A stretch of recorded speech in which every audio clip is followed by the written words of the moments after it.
The kitchen light was still on when Logan Hall vanished from his family's farm in Bedford, Virginia, population 6,203. The June night of 1955 began with a thunderstorm sweeping across the Blue Ridge, draping the small town in wet mist and long rolling thunder.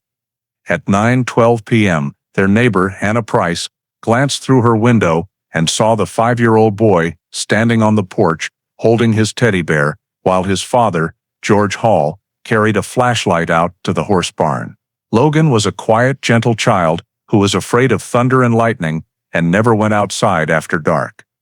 When Miss Price turned back to the sink, the yard light snapped off, leaving only the sound of a truck engine rumbling through the rain. What happened in the next 40 minutes would haunt Bedford for more than half a century.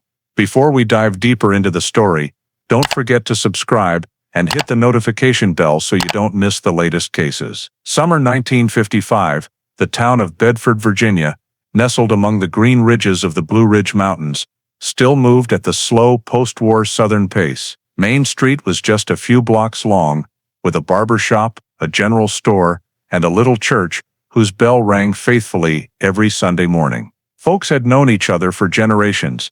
They lived off farming and the lumber mill. Kids played tag on front porches, radios played the new Elvis records, and adults sat on their porches, talking crops and gas prices. In that peaceful picture postcard setting lived the Hall family. George, 36, a World War II veteran, now working as a carpenter. Mary, 32, an elementary school teacher at the local school, and their 5-year-old son Logan, a blonde-haired little boy who loved collecting rocks by the creek and bringing them home to show his dad every evening. Their life was simple, revolving around work, supper, and evenings gathered around the radio in their white-painted wooden house on the edge of town. Logan was the pride and joy of both parents. He stayed close to his mother while she cooked and waited for his father every afternoon, so they could go to the barn together. Next door lived the Price family. Their 15-year-old daughter Anna sometimes babysat Logan after school. Everything looked like a vintage postcard until small, strange things started happening. A few weeks earlier, Mary had told her husband that a strange man had come into the general store asking about a family with a little blonde boy who lives near the woods. George thought it was just a passerby, but soon afterward, Anna said she had seen a green pickup truck parked near the Hall fence 2 days in a row. The driver sat inside smoking, staring toward the house, then drove off when someone noticed him. Those little incidents were quickly forgotten as summer approached, until the night of June 10, 1955. The sky opened up with heavy rain. Wind whipped through the forest, making the pine tops of the pines shake violently, and thunder rolled in from far away. Inside the house, George was checking the oil lamps because the electricity was flickering. Mary was folding laundry. Logan was playing with a little hunting dog beside the fireplace. When the power went out completely, George grabbed a lantern and went to the barn to make sure the doors didn't blow open. Mary went upstairs to get a jacket for her son, just a few minutes away. When she came back down, the front door was ajar, the curtains blowing wildly, and there were small muddy prints on the floor. The dog barked furiously and bolted outside.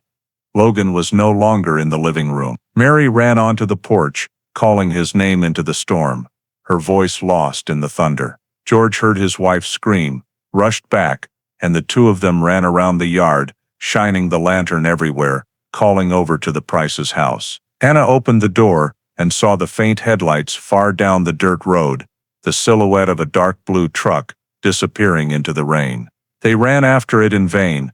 The lights vanished into the forest.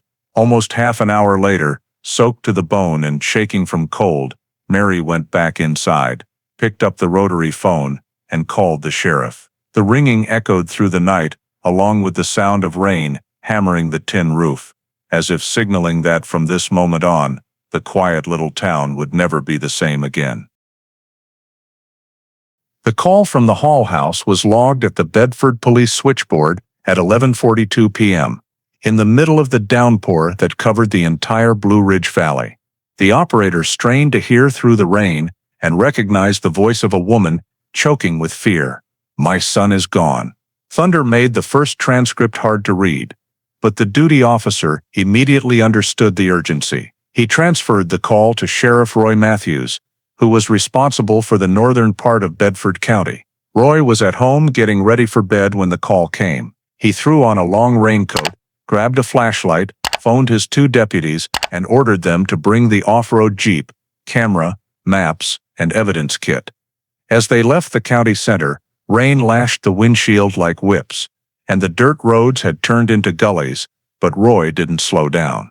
He knew that in child disappearances every minute counts. At 12:25 a.m., 3 patrol vehicles arrived. Headlights cut through the muddy yard. The Hall's white wooden house glowed faintly. George Hall ran out to open the gate, soaked and pale. Mary sat on the porch steps, wrapped in a blanket, clutching Logan's little jacket to her chest. Roy stepped inside, motioned for the team to secure the area, and ordered no one to touch anything in the house. He noted the time, defined the perimeter to protect, then asked Mary to tell him what happened. Her voice broke. She only remembered going upstairs for a few minutes and coming back to find the door open and her son gone. George confirmed he had been in the barn about 30 yards away and had heard no screams or strange animals. The dog Duke was barking loudly on the porch, paws covered in mud, staring toward the woods. Roy had floodlights set up around the house and tarps stretched over the front door area so rain wouldn't wash away evidence. The technicians recorded the initial scene: wet floorboards, several small mud prints, front door open about 12 inches. Near the steps was a deep men's boot print. Above it, smaller prints, possibly a child's leading toward the fence. Under flashlight beams they found a slanted tire track in the clay mud, with a sawtooth pattern, typical of light-duty Goodyear truck tires from the early 1950s. Roy measured the wheelbase, estimating a medium-duty 4x4 truck, paint color unknown because of thick mud. On the wooden fence hung a torn scrap of fabric, blue cotton covered in mud, cut and sealed in a paper bag. There were no signs of a struggle or anything broken inside the house. Furniture, oil lamp, radio, all untouched. Only adult slide marks on the floor, likely George's when he rushed out looking for his son. After finishing photographs, Roy had a hand-drawn crime scene diagram made and noted wind and rain direction that night, because strong gusts could erase traces. At 4 a.m., as dawn began to break over the hills and mist blanketed the fields, Roy and the team temporarily withdrew to headquarters to plan the morning. At 7 a.m., when the sun came up, he returned to the Hall place with 8 men and the official photographer. The entire surrounding area was cordoned off with caution tape. Important marks were numbered. Technicians used wooden rulers to measure distances between footprints, confirming direction away from the house, indicating the child was either carried or led. There were no returning prints. Roy ordered the west fence line where the tire tracks were found, and the dirt road leading to Route 43 to be searched. Within 200 yards they found more connecting tire marks, showing the vehicle had stopped, then turned onto the main road. Upon closer look, Roy noticed the mud was deeper on the driver's side. The person had likely stepped out and lifted the child into the truck. He then returned to the house for brief interviews with the parents. George said he went to the barn around 9:15, checked the stalls, and came back around 9:25. Mary said she was upstairs less than 5 minutes. Neighbor Anna Price confirmed she heard the dog barking and saw vehicle lights turn on, then off in the woods, but couldn't identify the driver. All 3 statements matched the timeline, roughly 9:10 to 9:20 p.m. Roy labeled that window the disappearance. He ordered every registered blue or green truck in Bedford County and the 2 neighboring counties checked. Mobile units were told to set up roadblocks on Route 43 and Creek Road Bridge. Meanwhile, another team swept the western woods with metal detectors in case anything had been dropped. By noon that day, the scene report was complete. No blood, no struggle, nothing broken. Everything indicated the child left without resisting. Roy wrote in the report, most likely carried or led by adult suspect vehicle, 4x4 Goodyear tired truck, dark blue. He signed it, ordered the Blue Ridge topographic map opened, circled a 5-mile search radius, and gradually expanded northwest. Teams split up to comb each sector. The Hall house was partially sealed, leaving only the necessary living area for the family. Roy paused on the porch, looking at the row of trees ahead. The footprints in the dirt were already starting to crack and dry, but to him they were the starting point of a case that would haunt the entire town. No one knew whether the little boy was still somewhere in those woods or had already been taken far away. All they knew was that on that morning, Bedford had lost its innocence, and Sheriff Roy Matthews had officially opened case file 5504. On the morning of the second day after the disappearance, an official county-wide search order was issued. Sheriff Roy Matthews personally commanded the operation, assisted by federal rescue units, state police, and more than 150 local volunteers. The road into the Blue Ridge Forest was partially blocked to serve as a temporary command post. Field tents were pitched and topographic maps spread on a wooden table in the Hall's front yard. Every sector within a 10-mile radius of the house was marked with red thumbtacks and divided into 5 search lines: north along the creek, west along the hillside, south through the cornfields, and 2 lines cutting straight through dense pine forest. 6 tracking dogs from Richmond were brought in, allowed to smell the fabric scrap from the fence, then released into the woods. The first morning the air was thick with the smell of wet earth and rotting leaves. Searchers walked shoulder to shoulder 5 yards apart, poking every bush with wooden sticks. Roy walked at the front with 2 deputies, watching the dogs' signals. By noon, the North team radioed that they had found faint tire tracks near a narrow creek, 3 miles from the house, but heavy runoff made it impossible to tell if they were new or old. They staked the spot and continued along the water. That second afternoon, as the sun sank, a volunteer named Henry Boyd spotted something caught in tree roots along the creek bank. When they pulled it out, it was a soaked teddy bear, fabric worn, one button eye missing, covered in mud and dead leaves. Roy recognized it as the bear Logan always slept with, according to Mary's description. He ordered the scene photographed, the item sealed in a brown paper bag, and that area marked as the new search priority zone. Hope flared. The next morning, the creek sector was expanded by another 2 miles. Local divers were called to check deeper pools, but nothing else. No body, no belongings was found. By the 4th day, the search pushed farther west, where the forest grew thicker and the terrain rougher. One team crossing an old trail up the ridge found old campfire ashes, apparently a few days old, but no sign of anyone. Other teams reported the same: tire tracks fading under rain, footprints washed away, every clue stopping at the forest edge. Roy ordered a 1-hour break each noon to map covered areas and avoid overlap. By the 5th day, newspapers from Roanoke and Richmond arrived, setting up cameras around command. Evening news showed long lines of people walking through the woods holding flashlights with the crawler. Bedford has not given up hope. Mary Hall was taken out of the search area to rest, but she insisted on staying at the command tent, clutching her son's photograph. George barely spoke, just silently followed the creek teams every day. On the 6th day, the tracking dogs could no longer pick up any scent. Mud and moss had overtaken everything. Bad weather returned. Heavy rain caused trail landslides, forcing a scaled-back operation. Roy held an emergency meeting with command staff, keeping only an elite team for one final thorough sweep of the creek and Western Hill sectors. The rest were released to rest. On the morning of the 7th day, after more than 100 hours of searching, the result was still 0. No new traces, no new witnesses, no additional sounds or items. The teddy bear remained the only thing left, a fragile piece of evidence among thousands of acres of forest. Roy wrote in the final daily report, "Search completed.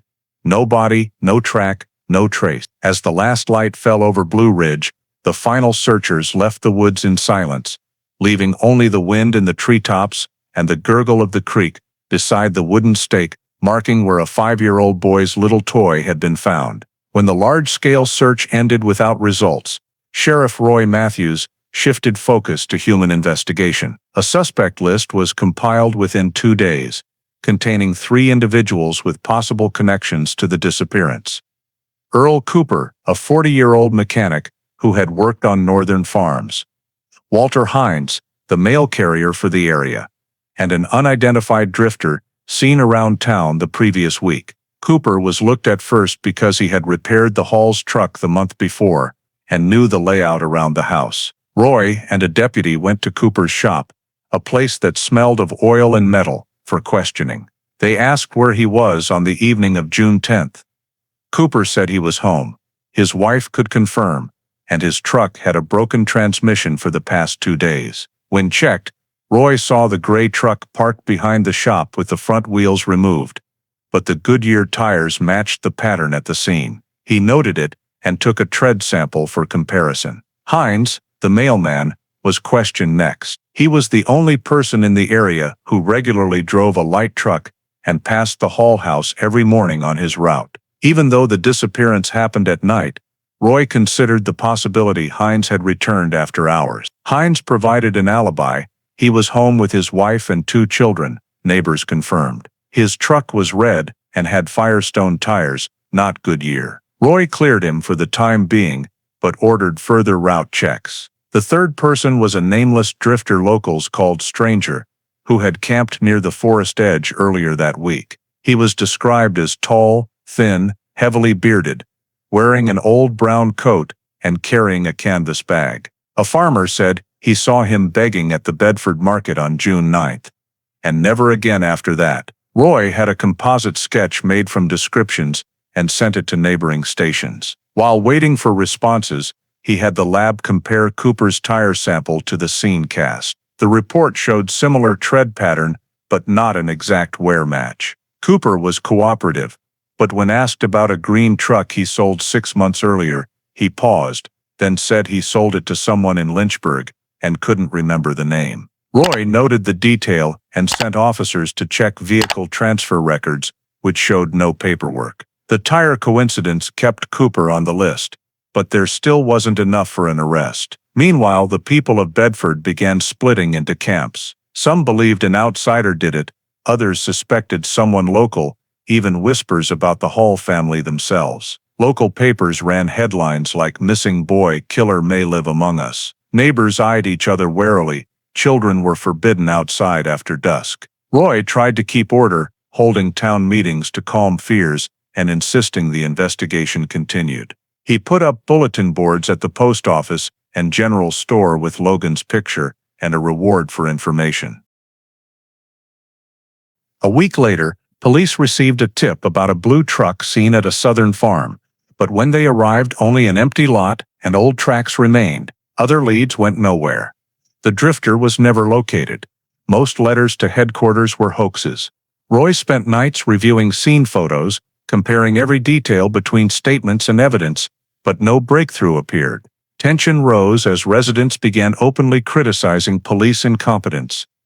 Mary Hall no longer left the house. George avoided everyone. The media portrayed Bedford as a cursed town. In his report to superiors, Roy wrote, 3 suspects interviewed, no conclusive evidence identifying perpetrator. Suspect truck untraced, local public sentiment unstable, risk of unrest.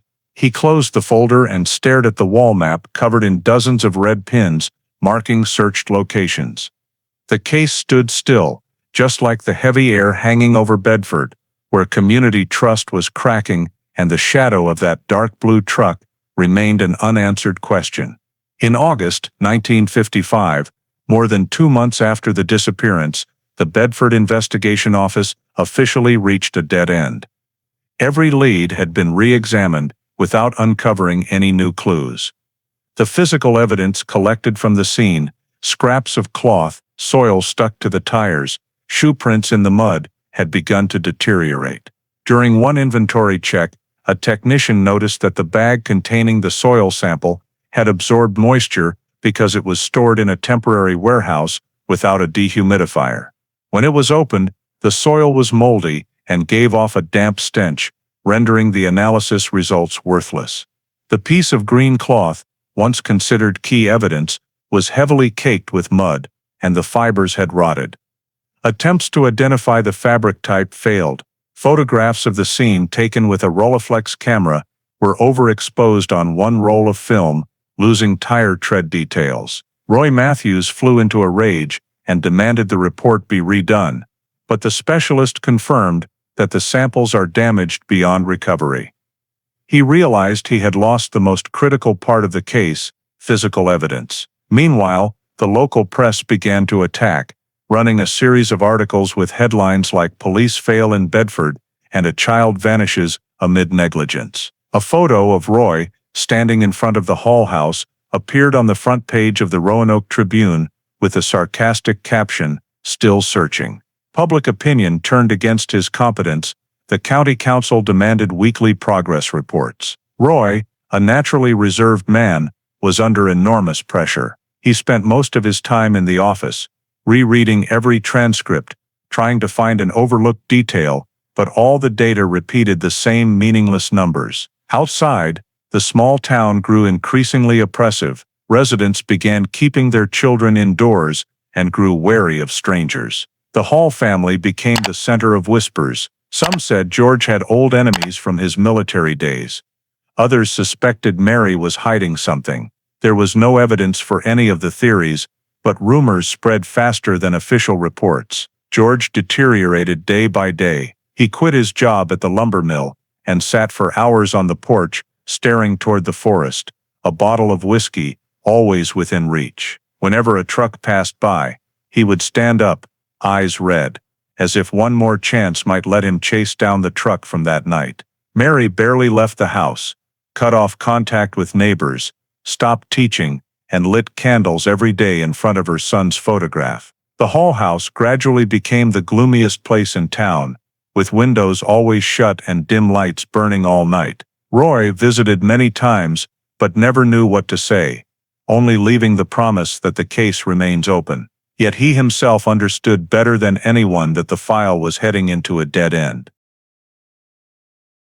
By the end of the year, the investigation budget was exhausted, and state support teams withdrew. The final report stated, no new witnesses, no additional physical evidence, no identified suspects. The county council decided to suspend the investigation, classifying it as inactive investigation and later moving it to cold case. File number 55, the 04, was sealed in a metal box, along with a black and white photograph of Logan Hall, and placed in the basement archives of the town hall. Roy personally signed the last line of the minutes, gripping the pen so tightly that the ink bled on the paper. Outside his office window, the first winter snow began to fall, covering the town in a silent white blanket. In the small room, the desk lamp reflected off the cold, dry case folder, marking the moment the disappearance of little Logan Hall officially sank into silence.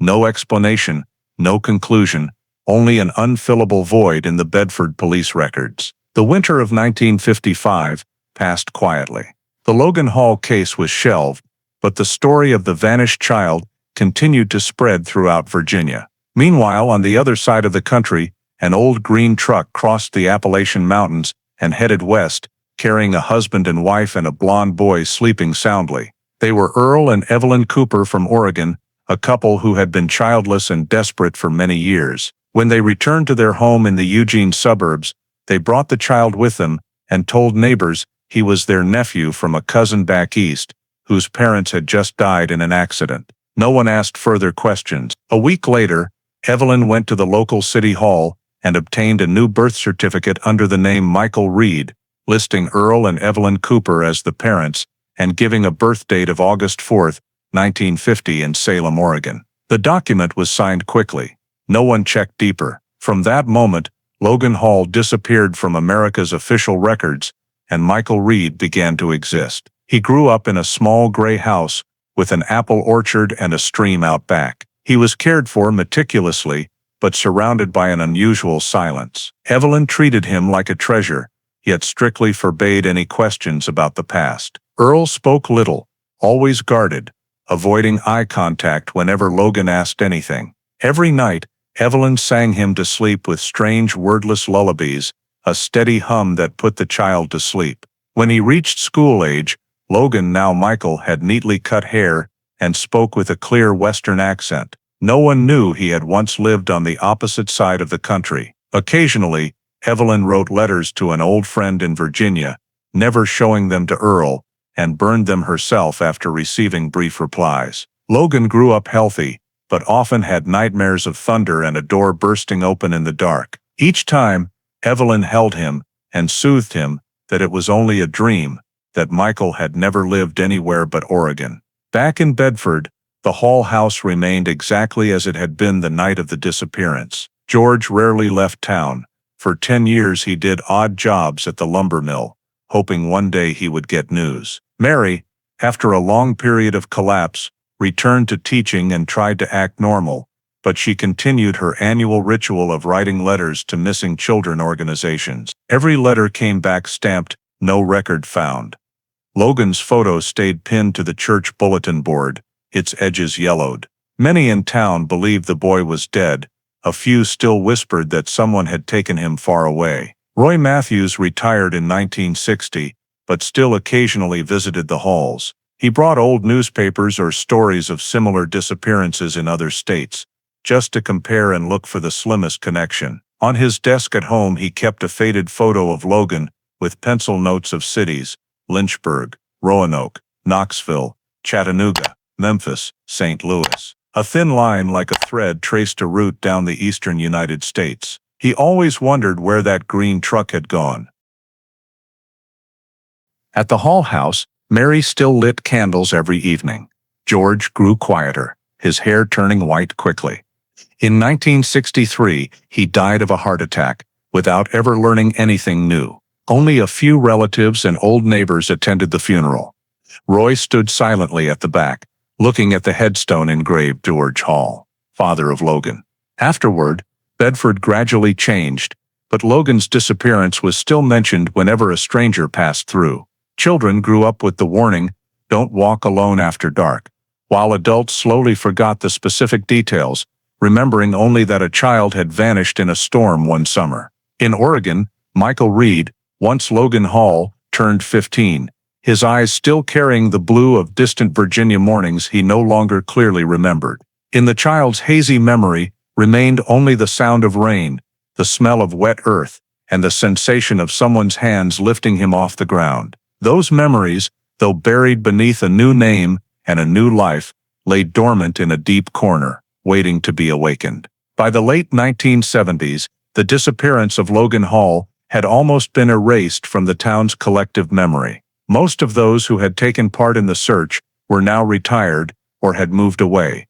Only a few yellowed newspaper clippings remained in the town hall archives. After Virginia passed regulations to consolidate unsolved cases, the Bedford County Sheriff's Office was ordered to review, pack, and transfer all inactive files to the Central Archive in Richmond. In April 1980, File 55-04, titled Logan Hall, Missing Juvenile Case, was pulled from the basement shelf, thick with dust on its brown cover. An administrative clerk inventoried every document: Sheriff Roy Matthews's original scene report, 36 black and white photographs of evidence and traces, 3 witness statement transcripts, 1 sealed piece of cloth, and the original Rolleiflex film roll. Everything was placed in a gray metal box, labeled inactive, and sealed with lead. Physical evidence was transferred separately in cloth bags: the torn green fabric, a glass vial of soil, a copy of the teddy bear photo,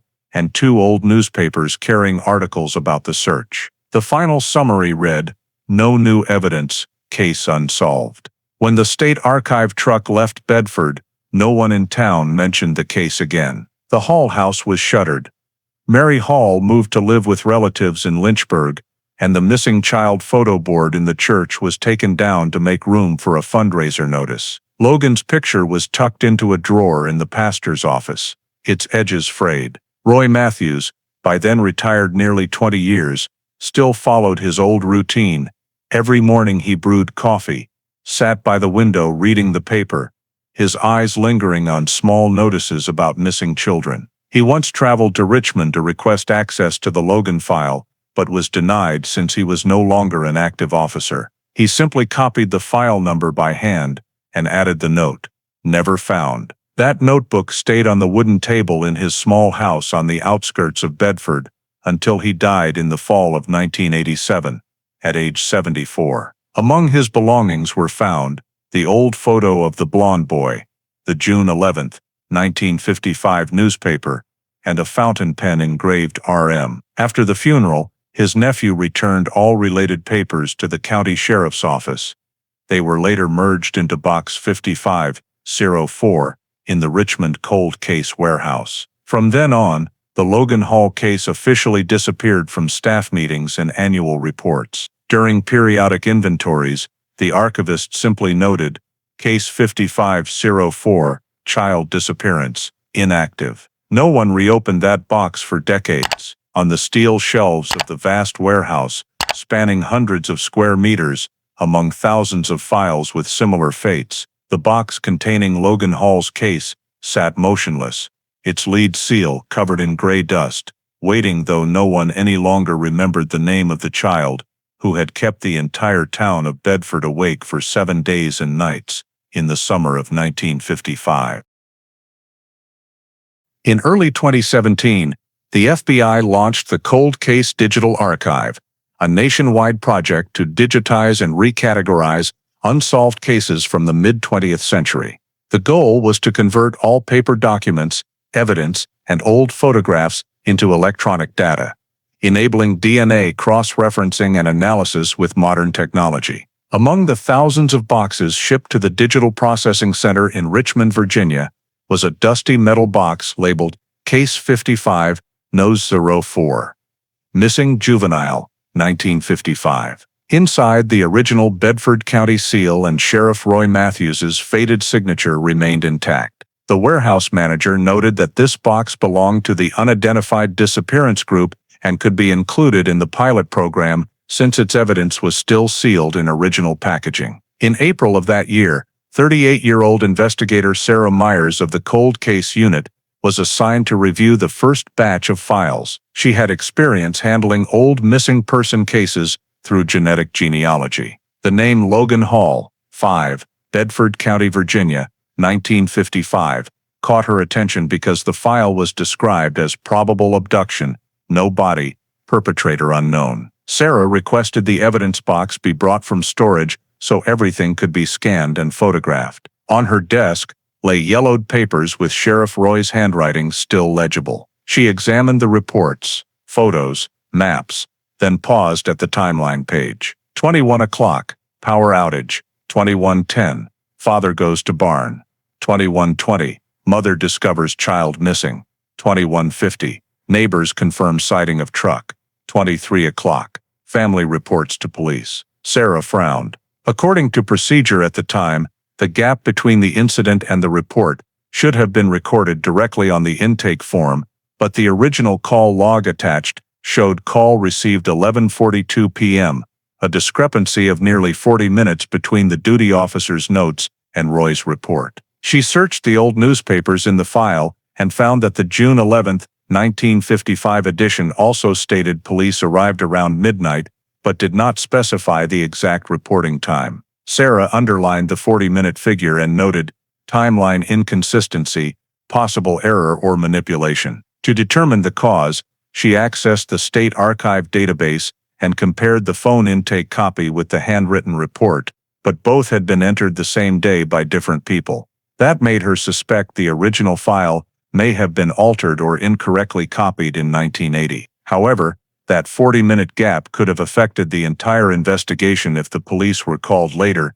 Any chance of catching the truck was lost. Sarah submitted an internal memo to the Virginia State Archives recommending that the entire Logan Hall case be re-examined as a pilot for the project. The proposal was approved within 2 weeks. The Quantico forensics team was granted access to the sealed original evidence. When technicians opened the bags containing the cloth and soil, they confirmed something rare. The samples were still viable for DNA extraction because they had been wrapped in acid-free paper. Sarah ordered full retesting of all evidence, high-resolution digital photography and resealing. She organized the scanning sequence, created electronic indexing, and assigned the new file code, CCUVA 1955-5504. In her work log, she wrote clearly, "Objective, reconstruct case timeline, verify reporting procedure, determine feasibility of DNA analysis from original evidence." A week later, in the cold case unit's small meeting room, Sarah presented the Logan Hall case to colleagues. She projected Sheriff Roy Matthews's report and pointed to the mismatched timeline. Another investigator suggested the 40-minute discrepancy might be due to the duty officer's clock not matching the Hall's clock. Sarah disagreed. In other 1955 cases, the gap between report and intake was never more than 10 minutes. She concluded that the origin of the original report needed verification, and that DNA should be extracted from the cloth and soil for comparison with current databases. The proposal was approved at the federal level, allowing the case to be reopened as an analytical review. In June 2017, exactly 62 years after the disappearance, Box 5504 was brought from storage to the DNA analysis lab in Richmond. Through the lab window, Sarah watched technicians in protective suits open each evidence package and place items under the microscope. In that cold, quiet room, the words "Logan Hall, 1955" appeared on the computer screen like an old wound freshly reopened. For Sarah, those 40 missing minutes were not just an administrative error. They might be the starting point of a story that had never ended, and she knew she had just opened a door that had been closed for more than half a century. The samples from Box 5504 were transferred to the Quantico Forensic Lab in mid-June 2017 under the direct supervision of investigator Sarah Myers. Testing followed strict standards for ancient DNA in a sterile environment. Technicians first opened the bag containing the torn cloth, used an electron microscope to scan the cotton fibers, and discovered several microscopic hairs caught between the threads. The hairs were separated, soaked in a special solution to extract remaining genetic material from the follicles. After 48 hours, they obtained an extremely low but amplifiable amount of DNA using polymerase chain reaction. Simultaneously, the dried soil in the glass vial was analyzed. It contained no human DNA, only organic compounds from decayed leaves, confirming it had been collected close to the ground. When the hair DNA data was entered into the system, the software returned a sequence not previously in the FBI's internal database. Sarah immediately requested comparison with public genealogy databases containing millions of voluntary submissions for ancestry research. 3 days later, the results showed a significant partial match with the Hall family in Bedford County, Virginia. 99.45% similarity with Mary Hall's maternal line. The preliminary report confirmed that the cloth and hair carried DNA from a child related by blood to the Hall family, proving the evidence truly belonged to the 1955 missing boy. Sarah recorded this in the electronic file and notified the state archive of the possibility of confirming victim identity through expanded databases. However, while the team examined broader genetic markers for further connections, the system unexpectedly found a near-perfect match differing by only 0.02%, a level indicating the same individual or immediate relative. That sample was not from the Hall family list, but from a medical record updated by a lab in Oregon, belonging to a man named Michael Reed, who had participated in a 2015 genetic study. The coincidence stunned the analysis team. They confirmed the Oregon data was from a living male, blood type O, estimated age around 60. Sarah received the report early on the morning of June 26 while reviewing system data. On her screen, 2 genetic graphs appeared side by side. The 1955 hair sample in blue almost perfectly overlaid the red line of Michael Reed's profile. She ordered 3 additional independent verifications using different algorithms to rule out random coincidence. All returned the same result, 99.998% match. The final report stated clearly, sample Logan Hall, Michael Reed, probable identical individual. She stood motionless before the data display, feeling the 62-year gap between the 2 genetic strands just bridged by technology. To validate the process, Sarah contacted the Oregon Archive to verify Michael Reed's record, born 1955 in Oregon. No original birth certificate, only a replacement issued in 1957, listing Earl and Evelyn Cooper as parents. When that information appeared, everything in the Bedford file came alive. She saw that every detail aligned: time frame, age, geography, and the old report's suspicious mention of a green truck seen in the Blue Ridge area. Under genetic investigation principles, 2 independently sourced DNA samples, one from 1955 evidence, one from a 2015 medical test, matching at this level, could only mean the missing child and the man in Oregon were the same person. Sarah immediately drafted a report to her superiors, requesting civil identity verification of Michael Reed through Oregon authorities. In the report, she emphasized 1955 ancient DNA sample extracted from hair in case 55 is 04 evidence matches absolutely with DNA of living individual in Oregon. Hypothesis: Logan Hall, missing child, 1955, identity match, Michael Reed, male approx. 60 years old. An emergency meeting was held in the cold case unit that same afternoon. In the closed room, blue screen light illuminated 2 photographs, the black and white image of 5-year-old Logan and a faded color ID photo of Michael Reed from 1980. Sarah presented the testing process, proving the validity of every step from extraction and amplification to sequence comparison. No one spoke when the final match graph appeared. After decades, biological data had resurrected a case thought long dead. The interim report concluded, possible match located, verification required. That night, Sarah signed the order to initiate identity verification procedures under the new file code CCUVA 1955-5504. Subject: Michael Reed. She knew the next step would no longer be purely scientific. It would be a journey to illuminate what the old files had never reached. The child torn from Bedford in 1955 might still be alive, living under a different name, half a continent away. Immediately after receiving the genetic comparison results, the FBI's cold case unit decided to open the phase of verifying the identity of the individual named Michael Reed in Oregon. The file was transferred to the federal office in the Eugene area for coordination with civil investigation and retrieval of original documents. When the lookup request was sent to the Oregon Health Statistics Agency, the initial response stunned the entire investigative team. Michael Reed's birth certificate did not exist in the pre-1955 archive system. There was only a delayed birth certificate issued in 1957, in which the place of birth, date of birth, and parental identity information were written in different inks, with no original certification number. The line "born in Salem, Oregon" was typed over. The informant section listed only Evelyn Cooper's name without the certifying official's signature. Sarah Myers immediately recognized that this anomaly matched her previous assessment.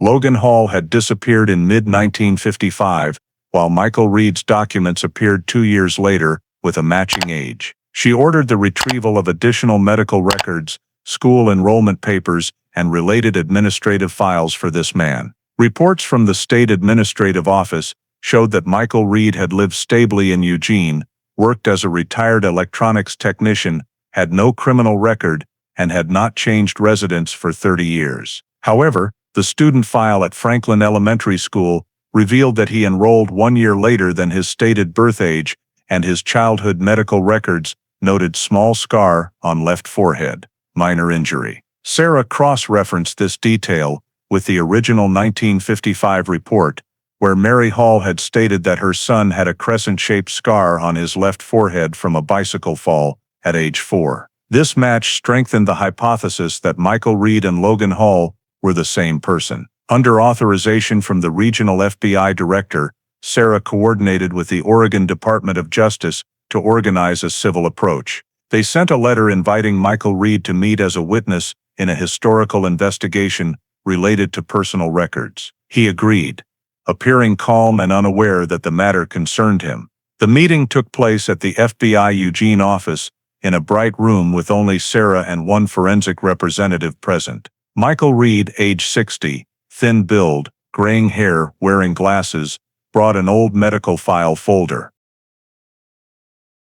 When asked about his childhood, he said he was born in Salem and remembered little from his early years. Because my parents rarely talked about the past. He said Evelyn died in 1988 and Earl 3 years later. They left behind no documents except a few old family photos.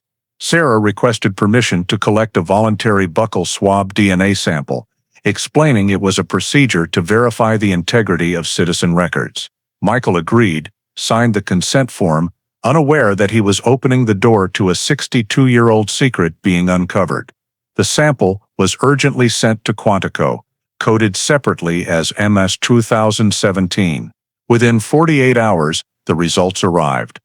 The MS 2017 genetic sequence matched perfectly with the hair sample collected from the 1955 evidence, with an error margin of only 0.0001%.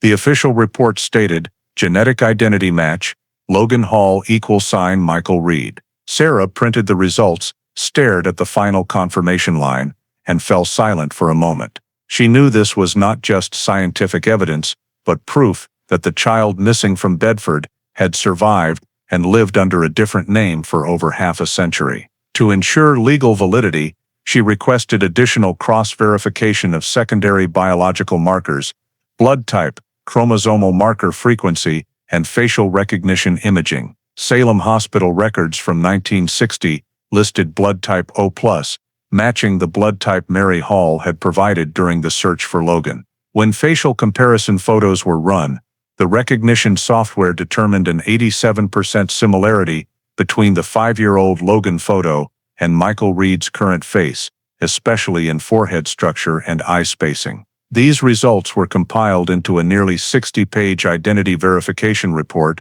stamped positive identification, subject recovered alive. Immediately afterward, Sarah reported the findings to the FBI cold case leadership, recommending the status of case 55-04 be changed from unsolved to reopen for review.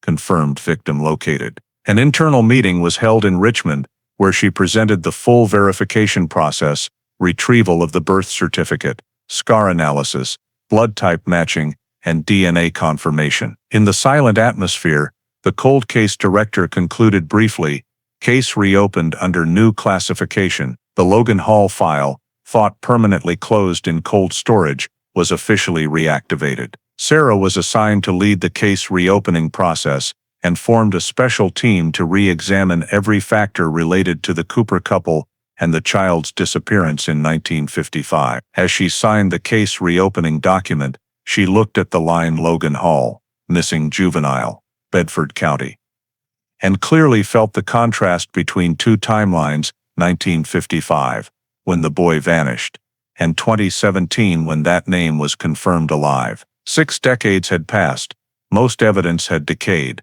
but one remaining hair strand in a piece of fabric had connected two worlds. In her work log that day, Sarah wrote the final line, identity verified. Case 55-04 reopened. Next step, reconstruct the truth. After verifying that Michael Reed was in fact Logan Hall, the FBI proceeded with re-investigating Earl and Evelyn Cooper, the couple who had raised Logan for decades under a false identity. The team led by Sarah Myers began by retrieving all civil, financial, medical, and travel records for the couple from 1953-1956, the period overlapping the disappearance. The record showed Earl Cooper, born 1915 in Tennessee, had served in the military, was discharged in 1946, then worked as a mechanic at a small garage in Charlottesville, Virginia, before moving to Oregon in 1955. Evelyn Cooper, née Harris, born 1920, had worked as a secretary in the obstetrics department at the University of Virginia Hospital in Charlottesville. Their financial reports showed average income, no debt, but notably a large medical expense in 1954 at Charlottesville Hospital listed as infertility treatment, hormone therapy, and obstetrical counseling. Archived hospital documents confirmed Evelyn was diagnosed with secondary infertility, had suffered 2 miscarriages, and 1 failed surgery. The treating physician's handwritten notes stated she had become obsessed with the idea of having a child at any cost. Around October 1954, the Coopers stopped follow-up visits and changed their contact address to Bedford County, where Earl began temporary work at a repair shop near Route 43, the road leading to the Hall home. When cross-referencing travel data, Sarah discovered the pickup truck Earl owned at that time was originally painted forest green and used dual rear-wheel Goodyear tires, matching the description in Sheriff Roy Matthews' report. The vehicle registration was later transferred to Oregon in 1956, repainted gray, and re-registered at the same time the Cooper family declared residency in Eugene. Federal tax records also showed no reported income in 1955, strongly suggesting unreported interstate travel. From these data points, the team reconstructed the timeline in spring 1955. The Coopers left Charlottesville, rented temporarily in Bedford County, worked short-term locally, and departed after early June. Coinciding exactly with Logan's disappearance, Sarah ordered the old garage payroll records exhumed. Earl's signature appeared on the May 1955 list, then was blank for June with the note left without notice. Former employees vaguely recalled Evelyn appearing at the shop a few times, usually waiting in the truck, and once being seen with a blonde child a few days after they left town. These statements were recorded and added to the file. Regarding Evelyn, beyond the infertility records, psychological notes from the obstetrics clinic stated, "Patient exhibits obsessive state. Believes obtaining a child will end her depression." Combining these facts, Sarah established a clear potential motive: child abduction for personal rearing, not ransom or violence. Financial evidence supported this. Their 1956 Oregon expense ledger showed numerous purchases of children's items, formula, clothing, and preschool registration for Michael Reed, just 6 months after relocating. There were no signs of hiding the victim or evading authorities. They lived openly, building the image of a normal family. However, moving interstate without declaring an adopted child was illegal, even by 1950 standards. Sarah searched for further evidence of Evelyn's connection to Bedford before the crime. A small hotel registry near downtown Bedford clearly listed A. Cooper, checking in for the first 3 days of June 1955. An elderly former hotel employee, now over 80, recalled the woman carrying a small suitcase and asking for directions to Route 43, the wooded area. He remembered her looking tired, eyes swollen, and saying she needed to meet an acquaintance who worked at the repair shop. These fragmented memories perfectly matched the travel records in timing. The investigative report concluded that the Coopers were in Bedford at the exact time of Logan's disappearance. From medical, financial, vehicle, and witness data, Sarah's team issued the official finding: the abduction motive stemmed from infertility-related psychological disorder and desperate desire for a child at any cost. No evidence of accomplices or organized crime. The act was most likely planned personally by Evelyn, with Earl's subsequent assistance in transport and concealing the child's identity. Reviewing the report, Sarah added a note: emotional motive, non-mercenary, behavior sustained for decades under the guise of a legitimate family. These documents were attached to the new 55-04 file, with a recommendation to forward to federal legal for determination of historical charges. At the internal meeting in late September 2017, Sarah presented the chain of evidence: infertility records, the Coopers' presence in Bedford, vehicle matching scene traces, and simultaneous disappearance with the crime. The conclusion stated clearly: Earl and Evelyn Cooper, primary suspects, motive established, child abduction for personal raising purpose. 6 decades later, the scattered documents of 1955 were finally assembled into a complete picture of the abduction that once shook Bedford. After completing the motive conclusion for the Cooper couple, the FBI investigative team in Oregon proceeded to the next step, collecting physical evidence from their former residence to solidify the chain of proof. The small house on West 19th Avenue in the Eugene suburbs had changed hands multiple times since Earl and Evelyn's deaths. The current owners agreed to allow federal authorities to search under warrant for the purpose of recovering evidence related to historical case 55-04. On October 12, 2017, a 6-person forensic team conducted a full survey of the house. The old wooden structure retained many original 1950s details. In the attic, they discovered a sealed wooden trunk covered in silver paint. When opened, it contained a cardboard box holding family items, several sets of old children's clothes, a small blue wool jacket, a wooden comb, and a thick envelope of black and white photographs. Everything was seized, sealed per protocol, and sent to the FBI lab at Quantico for analysis. The photos were digitized first.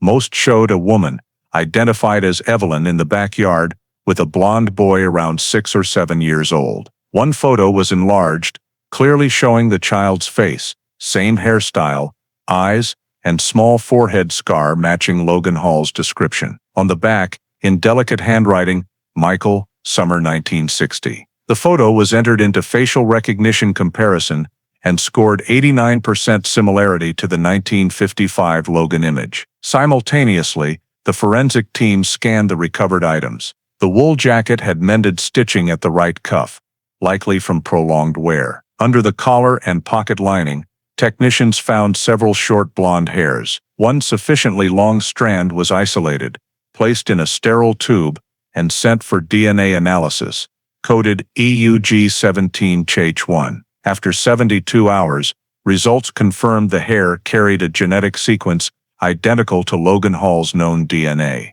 Error margin 0.00009%. The report read, hair sample recovered from Cooper residence, direct match to identified victim Logan Hall. Additionally, 2 old skin cells on the wooden comb were analyzed and returned matching results, further proving the child had lived in the home. Fabric samples from the clothing were dated to 1950. 1956 domestic wool, no longer in production. After 1960, consistent with the disappearance period. Among the other photos, technicians found 2, showing a man identified as Earl Cooper, in mechanic's clothes, standing beside a dual rear-wheel gray-silver truck. Peeling paint revealed the original dark green undercoat. When compared, it was the exact vehicle type with tire tracks, matching the 1955 Bedford scene evidence. Sarah ordered photo restoration and used vintage vehicle recognition software to confirm it was a 1953 GMC model, common in the Charlottesville area at the time. The original paint evidence reinforced the theory that this was the abduction vehicle. Another team examined remaining personal papers in the trunk drawer. They located 2 fuel receipts from a Roanoke, Virginia, station dated June 12 and 13, 1955. 2 days after Logan vanished, signed E.E. Cooper. The second receipt listed the customer address as Route 43, Bedford County. These 2 documents were treated as direct evidence, placing the suspects near the crime scene at the critical time. Combined with DNA results, physical items, and photographs, the file now had sufficient basis to state that the Coopers took Logan from Virginia in summer 1955. The supplemental forensic report, over 70 pages including photos, genetic charts, vehicle identification, and physical evidence, was completed by late November. The conclusion stated, DNA samples recovered from the Cooper residence in Eugene, Oregon, including hair and skin cells, match absolutely with victim Logan Hall's genetic profile. Photographs confirm the child's presence at the location 1956, 1960. Supporting evidence, wool jacket, fuel receipts, and truck with original paint, matches 1955 Bedford scene description. All data combined establish a direct link between victim and suspects. Sarah Myers read the report in her Richmond office. Each page was a slice of a truth long buried. From one hair, one scrap of cloth, one small receipt, a case thought reduced to dust now had clear form. She signed the approval section and forwarded copies to federal legal, On the first page of File 55, this 04, the status was updated. Status: solved, victim located. Abductors identified. More than 60 years later, the remaining evidence in the Coopers' old home had fulfilled its role, proving, not with words, but with the very traces of a stolen life. After completing the Oregon physical evidence analysis, the investigative team decided to locate the last remaining witness from the original 1955 file, the 15-year-old neighbor girl who was the final person to see vehicle lights leaving the Hall home. According to civil records, Anna Price was now Ellen Price after marriage and lived in a Roanoke, Virginia, nursing home at age 90. Her eyesight was poor, but her memory remained sharp. On December 5, 2017, Sarah Myers and another investigator visited her in her private room, bringing restored photographs. When Sarah introduced herself from the FBI and mentioned the 1955 Bedford disappearance, Ellen fell silent for a long time, then whispered that she still remembered that night like an unending dream. She described heavy rain, past 9 o'clock, folding clothes by the window when dogs started barking furiously. Looking out through the wet curtain, she saw truck headlights streaking across the muddy road and the silhouette of a woman bending near the hall gate. "I thought it was Logan's mother," she said. "But then I realized the figure was different, taller, wearing a light-colored long coat, carrying a child wrapped in a blanket." She couldn't see the face clearly because lightning flashed at that moment, but she clearly remembered the woman's light-colored hair cut short above the shoulders. She carried the child very hurriedly, ran across the porch, got into the truck, and said nothing. When asked if she saw anyone else in the vehicle, Ellen confirmed there was a man in the driver's seat, lighting a cigarette, head tilted as if checking the time. She heard the door slam, then the engine roar, wheels spinning in the mud, and the lights disappear toward the woods. The next morning when police arrived, she was too frightened to speak, thinking she had imagined it. Roy Matthews had asked, but she only mentioned seeing lights, never the woman, because I wasn't sure it was real. Now, over 60 years later, when Sarah showed her an old 1954 photo of Evelyn Cooper, taken in Charlottesville, Ellen stared for a long time, then nodded. "The hair and face are very similar. I remember her walk, quick and stiff, like someone used to carrying children." That statement nearly took Sarah's breath away. She continued describing the truck: dark green, silver roof, rear wheels caked with mud. Only one taillight worked. When cross-referenced with the Cooper vehicle photos, the broken taillight matched the scene evidence. Only one clear tire track, because the truck was pulling to one side. Sarah recorded the entire interview, prepared a signed witness statement, and sent copies to legal. The forensic unit compared the account to the Cooper's mapped travel route, confirming the Route 43 path matched Ellen's timing. The supplemental report noted, "Statement from 1955 surviving witness, now 90, confirms presence of woman carrying child from scene. Description matches suspect Evelyn Cooper's appearance and 1953 GMC truck, dark green. High consistency, reliability confirmed through semantic and long-term memory analysis." As she signed the statement, Ellen Price said slowly, "I kept this to myself my whole life because I was afraid I was wrong, but it turns out my memory was right." Sarah shook her hand and thanked her on behalf of those who could no longer speak. Leaving the nursing home, she paused in the yard as the season's first snowflakes fell silently on the path. Filled with a strange feeling, 62 years had passed.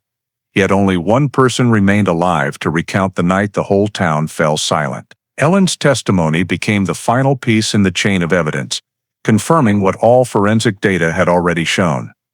Logan Hall did not wander off. He was carried away by a woman in the rain of 1955, exactly as the 15-year-old girl had seen through her window when lightning flashed across the Bedford sky. In January 2018, after more than 8 continuous months of work, the FBI's cold case unit completed the entire investigative file on the Logan Hall case. All forensic results, witness statements, and documents were consolidated into a comprehensive report exceeding 200 pages, including DNA evidence, photographs, financial records, and new witness testimony. The first page of the file clearly stated, Case 55-04, Bedford County, Virginia. Status: solved.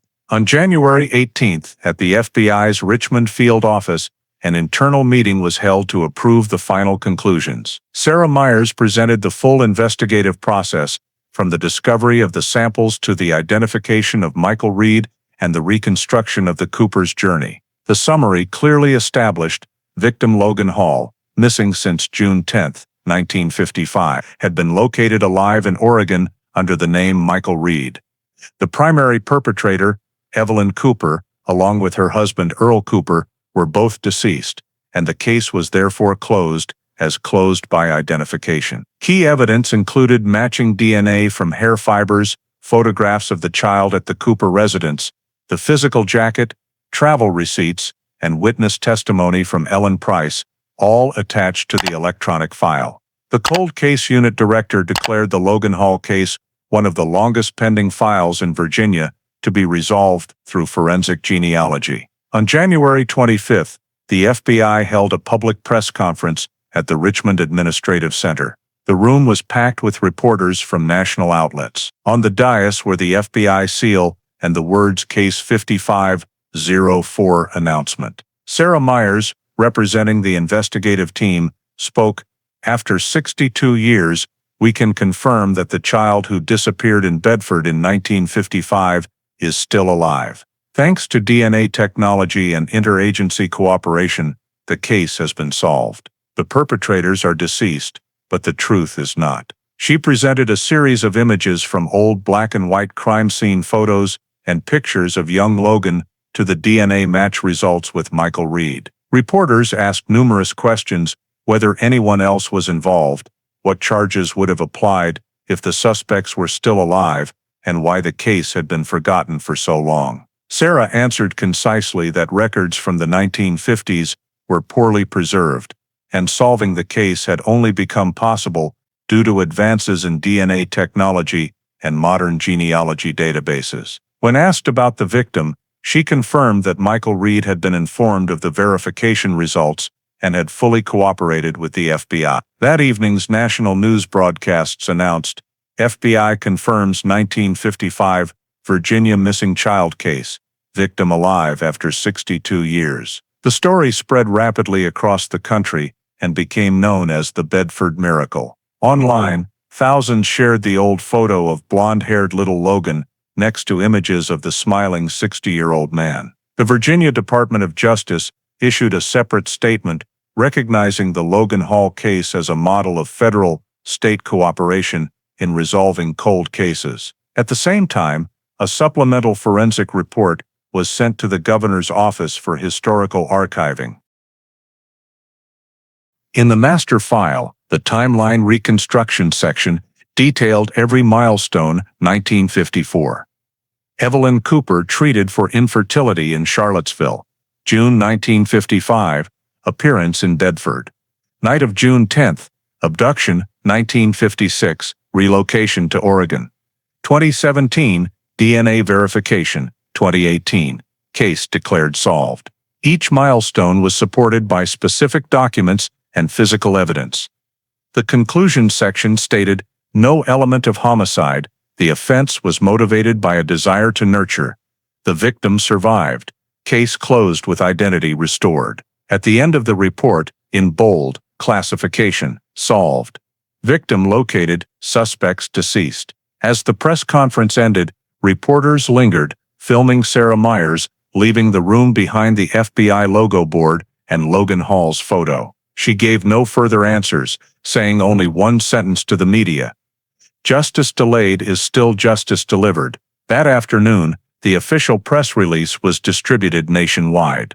In the Central Archives, the metal box that once held file 55-04 was returned to its shelf, now bearing a red sticker, "Solved Case, 2018." On the national database screen, the Logan Hall case was marked with a green icon, "Status complete." In Virginia investigative history, it became the longest cold case resolved through biological evidence. For Sarah Myers, seeing the words Case 55-04 closed by identification on the electronic file marked the moment that closed 6 decades of silence, that Bedford had carried like a scar. From a torn scrap of fabric, a remaining hair fiber, and the memory of an elderly witness, the truth was finally recorded. Quietly, without drama, simply confirming that the child who disappeared in 1955 had never died, and that justice, however late, could still find its way back. After the Logan Hall case was publicly declared solved, the FBI's Behavioral Analysis Unit prepared a criminal profile and motive report on Evelyn Cooper to complete the scientific foundation of the final summary. Medical records obtained from the University of Virginia Hospital revealed Evelyn had suffered 2 miscarriages in 1949 and 1951 and had been diagnosed with obsessive child loss disorder, a rare psychological condition in which the patient develops an imagined attachment to a non-existent child. Notes from her treating physician, Dr. Arthur Winslow, described, patient exhibits extreme anxiety, insomnia, and delusions that she will find a worthy child somewhere. Untreated, this condition may lead to coercive or possessive behavior. Comparing this data with Evelyn's actions in the Bedford case, the experts concluded she did not display typical traits of a violent offender. There was no threat, extortion, or intent to harm. The abduction was driven by loss substitution, taking a child to fill a psychological void. Personality analysis revealed extreme empathy, combined with absolute control, a desire to protect the object to the point of possession. Indirect statements from former Oregon neighbors described her as gentle and devoted to the child, but socially distant and protective, never allowing anyone near him. This pattern matched the rare mid-20th century profile of maternal abduction with nurturing behavior, most often seen in women suffering reproductive disorders. When compared with similar cases from the era, the team cited the well-known 1953 Illinois case, in which an infertile woman abducted a 3-year-old girl and raised her for 8 years before discovery. Historical records show that in the post-war period, mental health awareness and interstate adoption regulations were lax,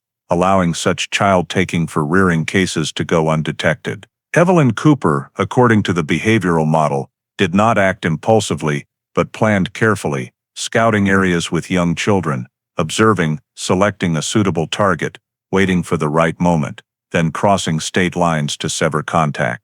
Unlike profit-motivated offenders, she did not completely conceal the child's identity and even obtained a new birth certificate, actions revealing a desire to legitimize her role as mother. Psychologically, this represented a compensatory mechanism, recreating a world in which her trauma was denied. The analysis team's report stated, Evelyn Cooper acted under obsessive child loss disorder combined with absolute protective tendencies. The criminal behavior stemmed not from malice, but from a distorted emotional need, possession of the object as the only way to preserve the self. Examination of Earl Cooper's file showed signs of dependency and acquiescence. He did not initiate but also did not prevent the act. He became a facilitator. According to statistics from the American Institute of Criminology, between 1945 and 1960, only 17 child abductions were classified as non-violent nurturing abductions, less than 3% of all kidnappings in that period. Common traits were female perpetrators, aged 30-40, who had lost children or were infertile in long-term marriages and acted alone. Evelyn Cooper met every criteria. The report also highlighted social factors. In the 1950s, interstate adoption laws were inconsistent, background checks superficial, and many children were adopted without verification. Personal letters from Evelyn revealed she once wrote to a friend in Charlottesville, "If God won't give me a child, I will find one myself." That sentence was regarded as a clear pre-offense psychological indicator. Analysts concluded that the Bedford case reflected the limitations of 1950s investigative practices. Lack of understanding of psychologically driven crime meant Evelyn's behavior was overlooked under ordinary scrutiny. Sarah Myers, reading the psychological report, wrote in the margin, "There is no redemption in a wrong act," but in her mind, it was redemption. The final criminal psychological profile of Evelyn Cooper concluded, profile, female, Caucasian, 34 at time of offense. Diagnosis: obsessive loss disorder, maternal substitution compulsion. Motive: psychological compensation for infertility. Crime nature: nonviolent abduction for nurturing. The closing section compared the case to two contemporaneous ones, Mary Harlan in Pennsylvania, 1952, and Thelma Cross in Kansas, 1956. Both displayed the same pattern: infertile women, careful preparation, selection of children resembling their imagined child, and years of nurturing care. The team concluded that Evelyn Cooper did not act out of malice, but from a distorted belief that she was saving a child from suffering. With modern science, such behavior is classified as compassionate abduction, where the line between love and crime blurs. Once completed, the FBI archived Evelyn Cooper's psychological profile as a model study of female perpetrators in mid-20th century nonviolent child abductions. A case that was both tragic and typical of how one person's obsession could alter a child's fate and an entire small town for more than 60 years. After finishing Evelyn Cooper's criminal psychological profile, the FBI moved to the final critical phase: direct work with Logan Hall.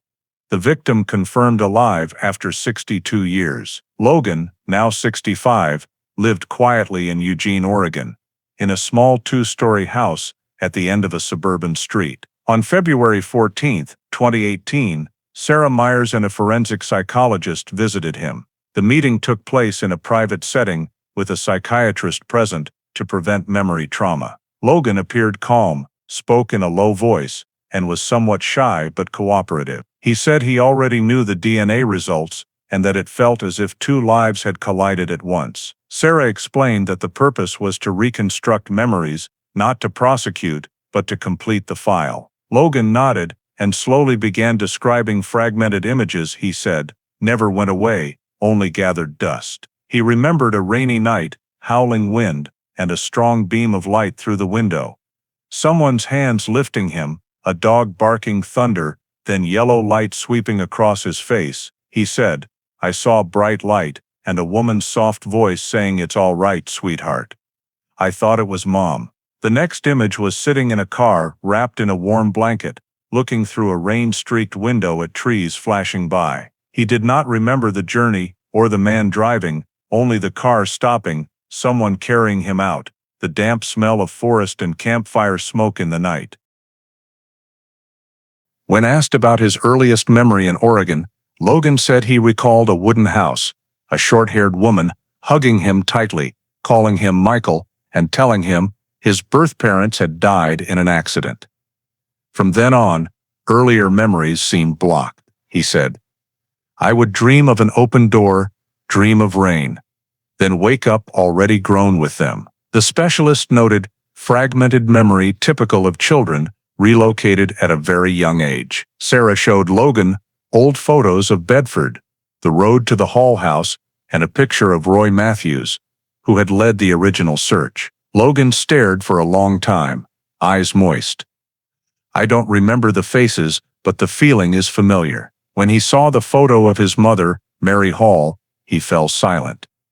Hand trembling slightly, "I think I've seen this face in dreams." The session lasted 4 hours and ended when Logan agreed to provide a formal recorded statement confirming those memories were his, though hazy. The psychological report concluded, the memory of the rainy night of 1955 was stored at a subconscious level, not suggested, and matched forensic data regarding time and weather conditions. Over the following weeks, the FBI met Logan multiple times to complete the narrative. He added details about life with the Coopers. They treated him well.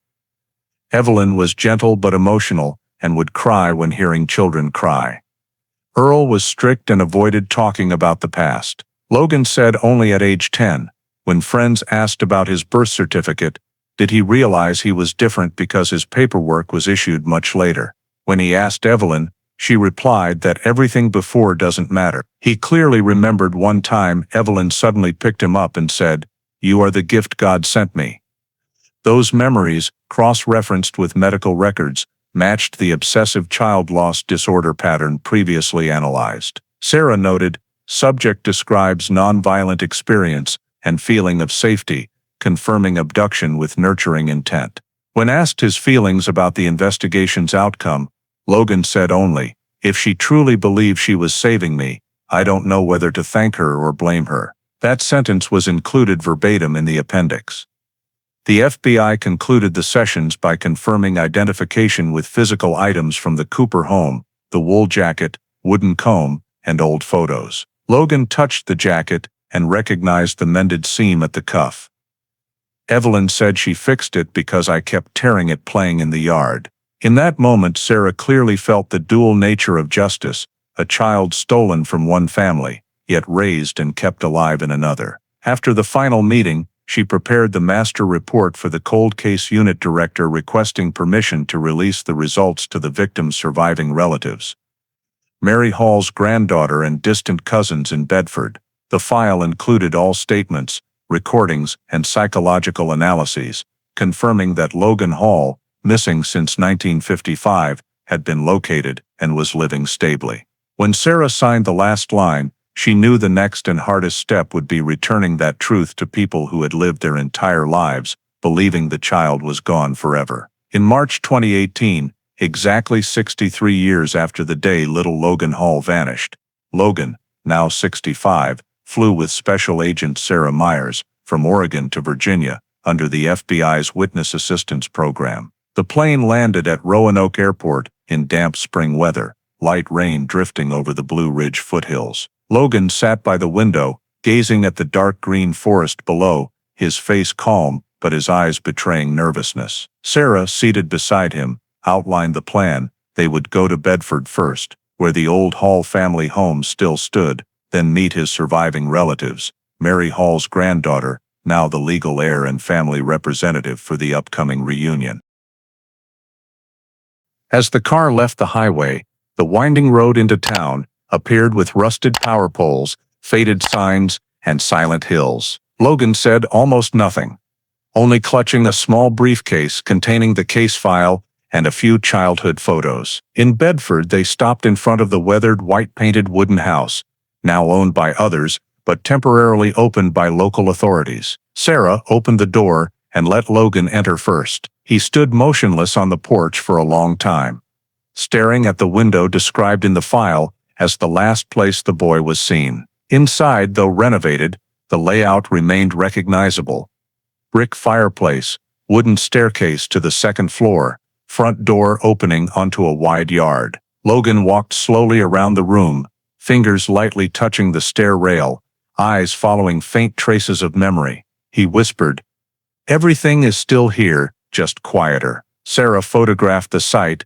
and compared it to the 1955 crime scene map. Though trees had changed, the slope of the forest behind the house and the dirt road to Route 43 remained in the same positions. She noted, terrain essentially unchanged, witness descriptions match current site. They then walked the old fence line where Roy Matthews had found the Goodyear tire tracks. Logan stopped, bent down, picked up a handful of earth, and studied the moss-covered wood. After a long silence, he let the dirt fall. "If I was ever here, I wouldn't have understood why I was taken." The words moved Sarah deeply.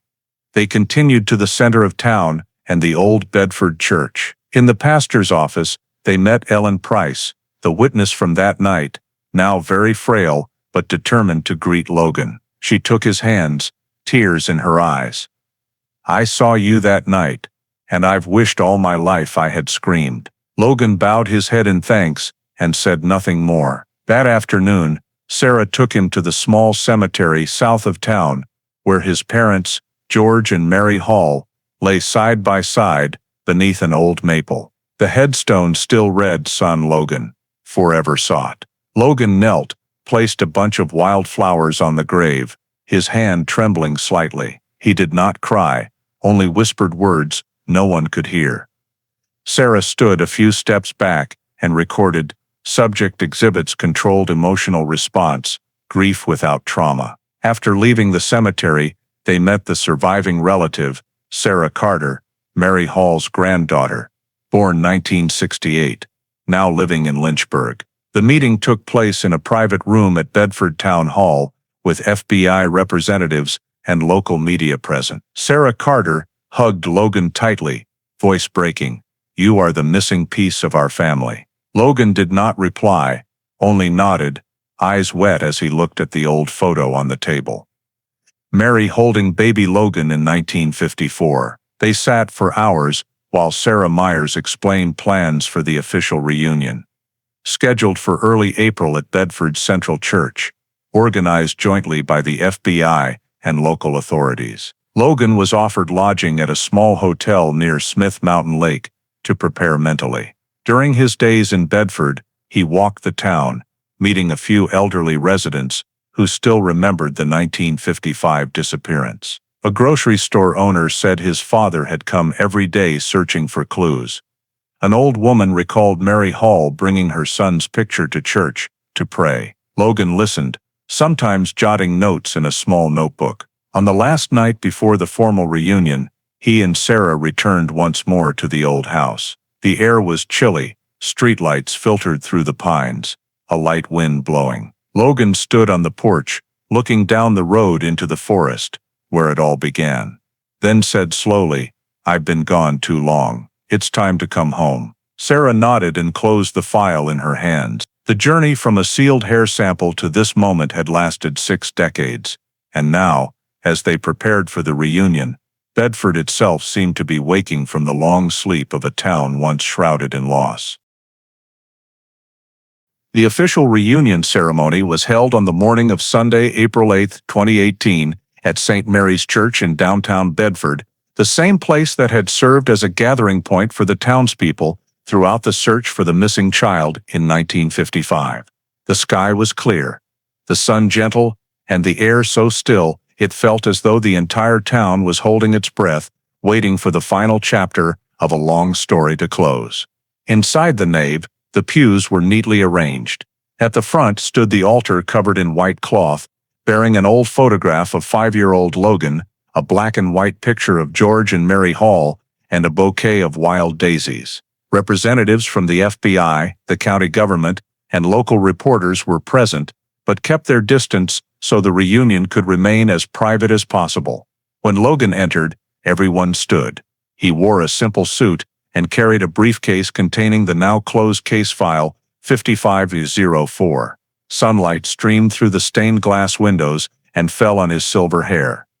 Sarah Myers walked beside him in her role as coordinator, but from beginning to end she barely spoke, letting every silence unfold naturally. At the front, Sarah Carter, Mary Hall's granddaughter, stepped forward and embraced Logan for a long time. They stood like that for several minutes, saying nothing. Only the church clock striking 10. When they finally let go, Sarah handed Logan a small wooden box, explaining that it held the only keepsakes Mary had left behind, a notebook and the silver necklace she always wore. Logan opened the lid. Inside was the old notebook, its pages yellowed, the handwriting slanted.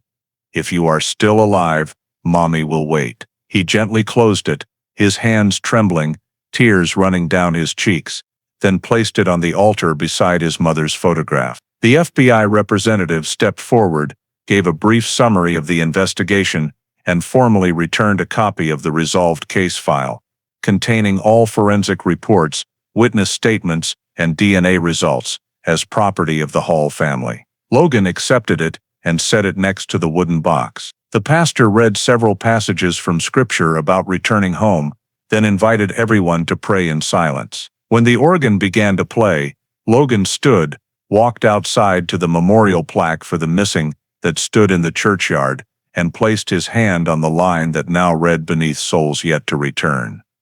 Logan Hall, returned, 2018. He closed his eyes, his lips moving slightly.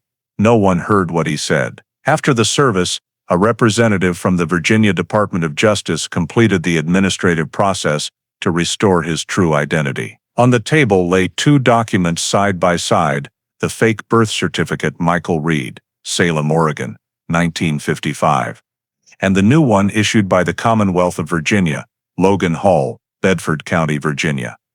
Born August 4, 1950. He took the pen and signed beneath it, the letters shaky but resolute. When the ink was dry, the official read aloud, "The identity of Logan Hall is hereby officially restored." Soft applause broke out, mixed with a few quiet sobs. Sarah Myers handed him a certified copy and whispered, "From now on, you can use your real name again." Logan smiled, eyes still glistening. Reporters asked to take photographs, but he declined, agreeing only to one group picture with the remaining family. The photo showed 3 generations of the Hall family, Logan in the center, holding the certificate, with the church sign behind them.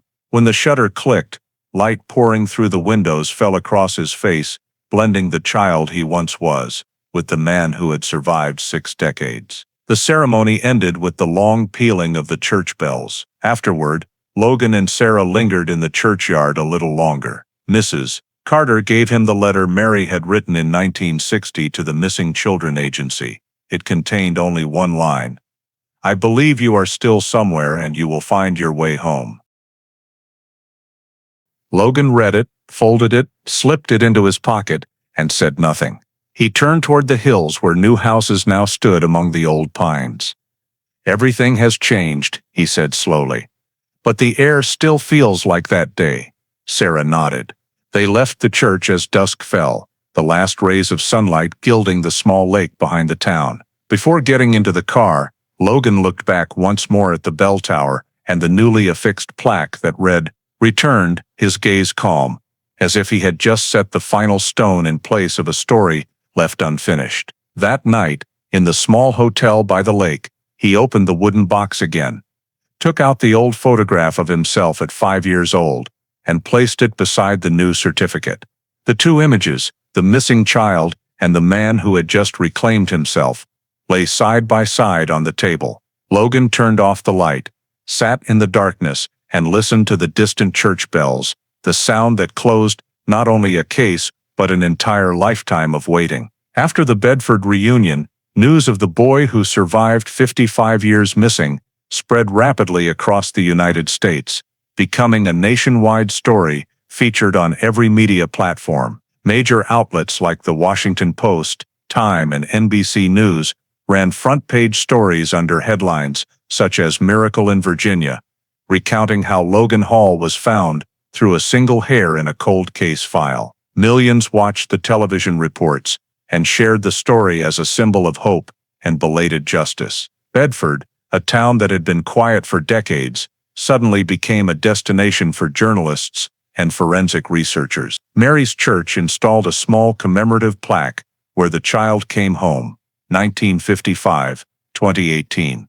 Tourist and criminology student visits doubled within months. On legal forums, the Logan Hall case was cited as a landmark example of the power of DNA technology and genetic genealogy databases in solving decades-old missing persons cases. The Virginia Department of Justice, in partnership with the FBI, launched the Legacy Justice Program to expand review of cold cases prior to 1970. In the first year alone, more than 1,200 files were digitized, 137 cases were reanalyzed using genetic techniques, and 16 resulted in identified victims or suspects. An internal FBI report stated, "The success of Case 55BS04 has established a model for federal, state, civilian collaboration in forensic genealogy." Sarah Myers was promoted to director of the Cold Case Digital Unit, while Logan Hall, as a surviving victim, became the public face of the campaign to identify missing persons. He appeared in short FBI videos broadcast nationwide with the message, "Every file, no matter how old, can still be reopened. Submit your DNA. Sometimes a single hair is enough to bring someone home." That line became the slogan printed on the program's homepage. Logan spoke at numerous cold case and victim psychology seminars at universities and research centers, saying he never felt like a miracle, only proof that the truth does not disappear, it simply waits to be found. When asked in an interview whether he was angry at the Coopers, he replied, "I'm grateful they raised me and kept me alive, but I'm more grateful to those who never stopped looking for me." The answer moved the public deeply. In Bedford, the county established the Hall Foundation to cover search costs for missing children, funded entirely by donations received after the case was announced. Sarah Myers and Logan Hall were named honorary co-founders. The foundation later financed statewide genetic identification projects and built a public website archiving unsolved missing persons cases. Families from across the country began arriving with photographs and hair samples, hoping for help. The program is regarded as the direct legacy of the Bedford case. Socially, the Logan Hall case changed perceptions of nonviolent kidnapping. Forensic psychology organizations held symposia titled The Cooper Syndrome, analyzing how obsessive grief over lost children could lead to criminal behavior in the cultural context of the 1950s. Lawmakers proposed updating interstate adoption vetting procedures to require DNA matching before issuing adoption certificates. In 2019, Congress passed the Gene Identification Act, legalizing controlled sharing of civilian genetic data between government agencies and private platforms, a law the media called the direct consequence of the Bedford case. Logan himself continued to live simply. He turned down all commercial offers, accepting only collaboration with the FBI on Missing Voices, a campaign recording testimonies from formerly missing persons and their families for a national audio archive. His voice opens the collection, "I was once a child forgotten," in a file. "Now I speak for those still not found. We were never truly lost." The recording is played each year at National Missing Persons Memorial Services. Thanks to this case, Bedford became a symbol of belated justice reborn. The local high school added a historical forensic investigation unit to its curriculum, using Case 55-04 as the centerpiece. Every June 10th was designated Logan Hall Hope Day, when families bring flowers to St. Mary's to light candles for those still missing. In the state archives, File 55-04 is displayed in the cases resolved after half a century section beside the description, "From Bedford, where technology and perseverance met." In her 2019 year-end speech, Sarah Myers said, "Logan is not just a victim who was found, he is proof that every file still breathes, and it is our duty to wake it." As the speech aired, Logan sat in the front row and quietly nodded. In the end, his story did not merely restore one name in a file, it opened a new path for thousands of others, where justice, though slow, can still walk forward on footsteps of faith and science. After the Logan Hall case was closed, the FBI and U.S. Department of Justice officially launched an expanded review of adoption records from the 1950s, 1970s, focusing on southeastern states where numerous unexplained disappearances had been recorded. Based on Sarah Myers' investigation and the cold case team's findings, a federal initiative named Operation Silent Kin was created to determine whether the Cooper case was isolated or part of a broader pattern. The project mobilized more than 80 investigators who used genetic identification technology and digitized archives to cross-reference suspicious birth records against lists of children missing in the same period. In the first 6 months, the team examined over 12,000 adoption files in states neighboring Virginia, Tennessee, North Carolina, and Kentucky. By comparing dates of birth, registrars, and irregularly reissued certificates, they identified nearly 300 records showing signs of later alteration or addition, highly unusual in standard administrative practice. From that group, 2 cases stood out as matching the Cooper pattern, almost exactly children who disappeared in one state and later reappeared under new identities through private adoptions. The first occurred in Chattanooga, Tennessee. In 1956, an 8-month-old girl vanished from her stroller outside her home with no trace. In 1958, more than 200 miles away, an infertile couple named Brewer registered the birth of an adopted little girl without agency involvement.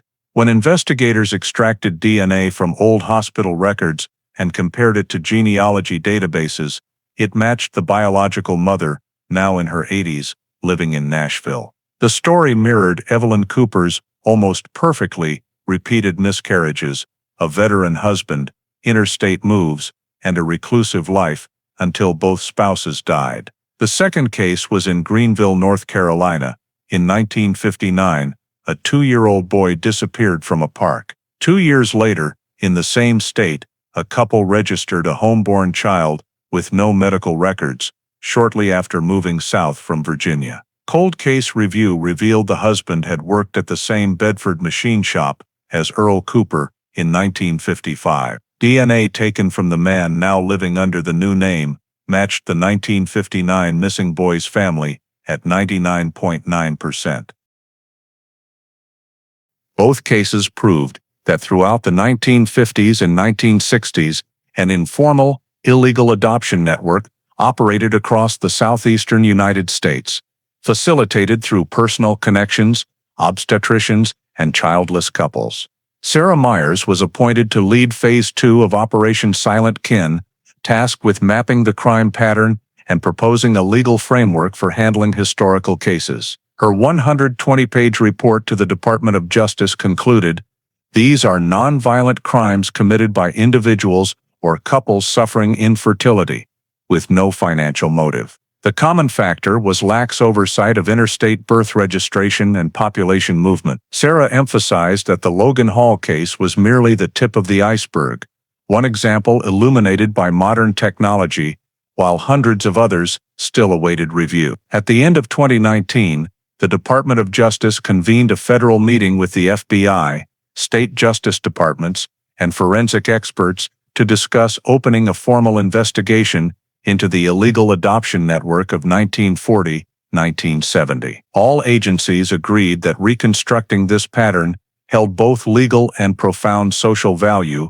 restoring true identities to people who may have lived their entire lives under false names. The FBI then proposed establishing a dedicated federal task force called Interstate Adoption Inquiry under the Legacy Justice Program, with the goal of merging genealogy records, birth certificates, and missing children lists across the Southeast. Sarah Myers was invited as chief consultant, and Logan Hall became the honorary witness representing identified victims. The press conference announcing the task force took place in early 2020 in Washington. Though less publicized than the Bedford reunion, it was historically significant, the first time the U.S. government launched a comprehensive investigation into a decades-long illegal adoption network. Media outlets called it the Bedford Effect because it began with one child given back his name after more than half a century. In an internal memo, Sarah wrote, "We are not just solving one case,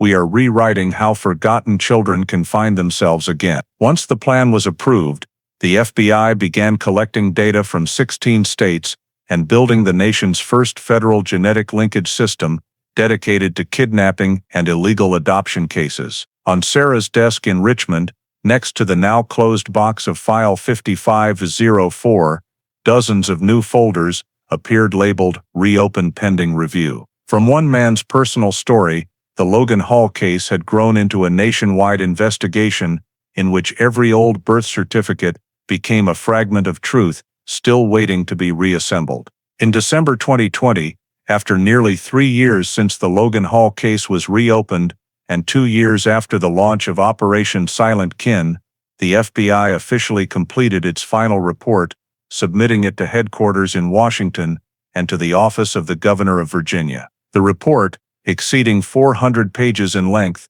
was jointly compiled by the Cold Case Unit and the Forensic Genealogy Section. It documented the entire process from the discovery of the timeline discrepancy in File 5504 to the verification of Logan Hall's identity and the linking of related cases. The introduction clearly stated, Case 5504, Bedford County, Virginia, reopened 2017, solved 2018, closed 2020. The report detailed the scientific evidence, witness statements, and criminal psychological profile of Evelyn Cooper, concluding that this was a nonviolent abduction motivated by a desire to raise the child, with no accomplices and no organized elements. In the legal outcomes section, the FBI confirmed that criminal prosecution was impossible because both primary suspects, Earl and Evelyn Cooper, had died many years earlier.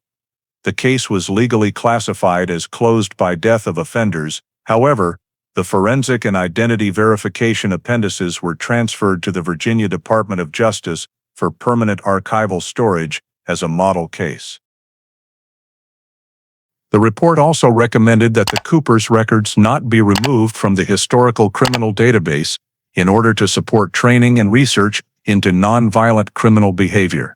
The Office of the Governor of Virginia issued an official letter of appreciation recognizing the cold case team's contributions and announced the establishment of the Roy Matthews Memorial Cold Case Training Center, named after the sheriff who first handled the Logan Hall case in 1955. Within the center, the Cooper file and the investigation's journey were incorporated into the official curriculum for forensic investigator training courses. The module, DNA and Cold Case Resolutions, used the Bedford case as the flagship example of applying genetic technology to historical cases.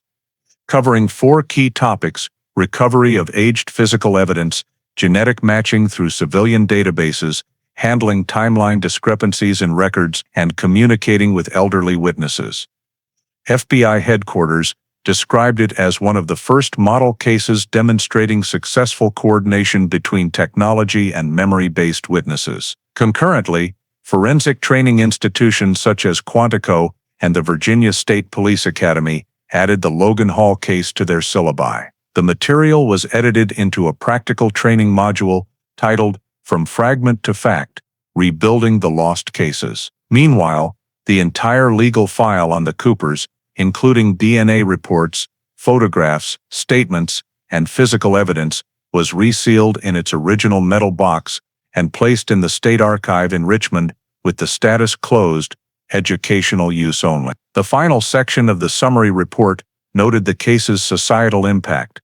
The Bedford case demonstrates the power of combining technology, persistence, and faith in justice. Every cold case is not merely data, it is a human story that demands to be told. The FBI proposed that April 8th, the day Logan signed the documents restoring his identity, be designated as the annual commemoration day for the cold case unit, symbolizing the return of justice after decades of silence. In February 2021, a small ceremony was held at FBI Richmond headquarters to officially announce the investigation results to the press. Sarah Myers, representing the team, stated, "This file is closed not with a conviction, but with the truth." On the podium beside her was file 5504 displayed in a glass case bearing the inscription, "Solved." After 62 years, Logan Hall, now a symbol of patience and faith, attended as an honorary witness. He did not speak,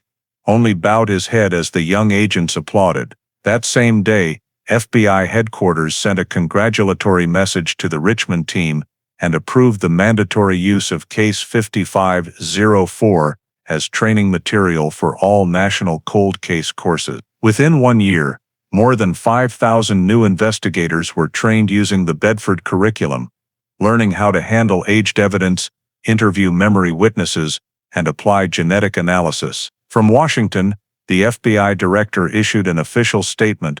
The Logan Hall case marks a turning point in historical case resolution, proof that time cannot erase justice. The final report, signed March 15, 2021, closed the legal investigation, confirming that the Cooper file would be preserved permanently as a symbol of humanity's ability to recover truth from the past. From that point on, Case 5504 was no longer belonged only to Bedford. It became an American investigative standard, showing how old fragments of records, when awakened at the right moment, can rewrite history with evidence, not to punish, but to affirm that no loss is permanent in the eyes of justice. After the announcement ceremony and once all administrative procedures were complete, Logan Hall decided to remain in Virginia, renting a small house near Smith Mountain Lake, just a few miles from Bedford. He said he wanted to spend the rest of his life close to where he was born, where the story began and ended. With support from the state government, he officially restored his real name on all legal documents, passport, insurance, driver's license. On the new papers, the line Logan Hall, born in Bedford County, Virginia, marked the complete restoration of his legal identity. Every morning he walked around the lake, sometimes stopping by St. Mary's Church to light candles for his parents, maintaining his habit of writing in a journal about his feelings. That quiet life made him a familiar face in town, though he remained humble and avoided media attention. At the same time, Sarah Myers completed the final portion of the investigation file, a nearly 1,000-page volume containing transcripts, crime scene photos, DNA results, and digitized administrative records. One autumn afternoon in 2021, sitting in the Cold Case Unit office in Richmond, she reread the file's very first line, Case 5504. Missing juvenile, 1955. 66 years of history fit inside a single binder, from the midnight phone call reporting a child missing in the rain to today's digital fingerprints. When she signed the last page of the summary and stamped it in red toast Case 5504, solved, the room suddenly fell unnaturally silent.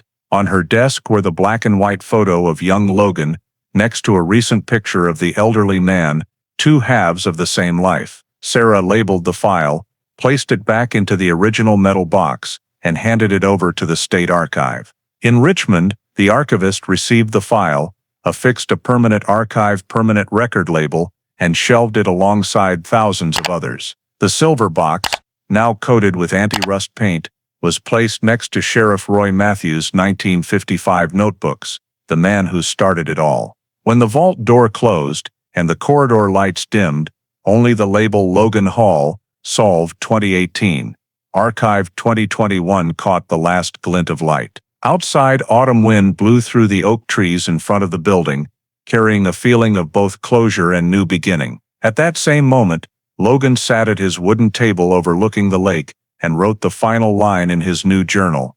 I have come home, not to remember, but to be at peace. He set the pen down, opened the old wooden box containing his mother's photograph and the notebook she left him, then closed the lid and placed it on the shelf. Night fell. The lights of St. Mary's Church in the distance still shone across the lake, reflecting on his window. In Richmond, Sarah received confirmation that File 5504 had been permanently entered into the Solved Legacy Cases catalog. She sent one last email to the team. Everything is complete. No more open data. In the electronic case management system, the case status turned blue, the color reserved for fully resolved cases. In the notes field, she added one final sentence: one hair, one memory, one truth, and one person returned to history. In the years that followed, the Logan Hall case became an icon of the value of DNA technology in long-dormant investigations. Cited in congressional reports, FBI curricula, and international genetic investigation conferences. Whenever a cold case was reopened using genetic data, people mentioned Bedford, the place where justice returned after 6 decades. The story was no longer just the memory of a small town. It became a reminder that technology and perseverance can reconnect what time seemed to have erased forever. When winter arrived and snow blanketed Logan's yard, he hung a small sign by his door: Home, 1955 to forever. No one asked him anything anymore. The case was closed, the file sealed, the person found, and the truth laid to rest in the light of a new day. The story of Logan Hall is not only a 62-year investigation, it also reflects how modern American society confronts memory, justice, and communal responsibility in the age of technology. Logan, the child abducted in 1955, found thanks to one old hair preserved in a file, symbolizes humanity's ability to recover truth, no matter how many years have passed. In today's America, where data and DNA technology are widely applied, this case reminds us that scientific progress only truly matters when it serves a humane purpose, helping people reclaim their identity, close old wounds, and restore forgotten justice.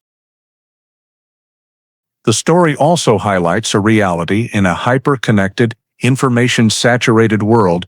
There are still other Logan Halls, people who are lost, forgotten, or living under identities that are not their own. Through the efforts of Special Agent Sarah Myers and the Cold Case Program, Americans can see the power of persistence and the collaboration between technology and compassion. The greatest lesson from Bedford is not merely solving the case, but the belief that justice is never too late if society keeps searching for it.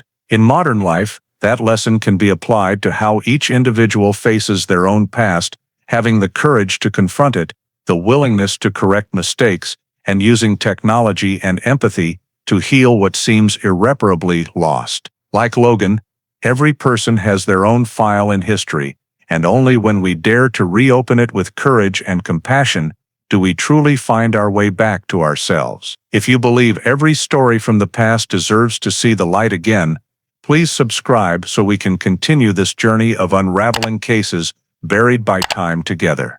Thank you for watching until the end. See you in the next video, where another mystery of America will be reopened.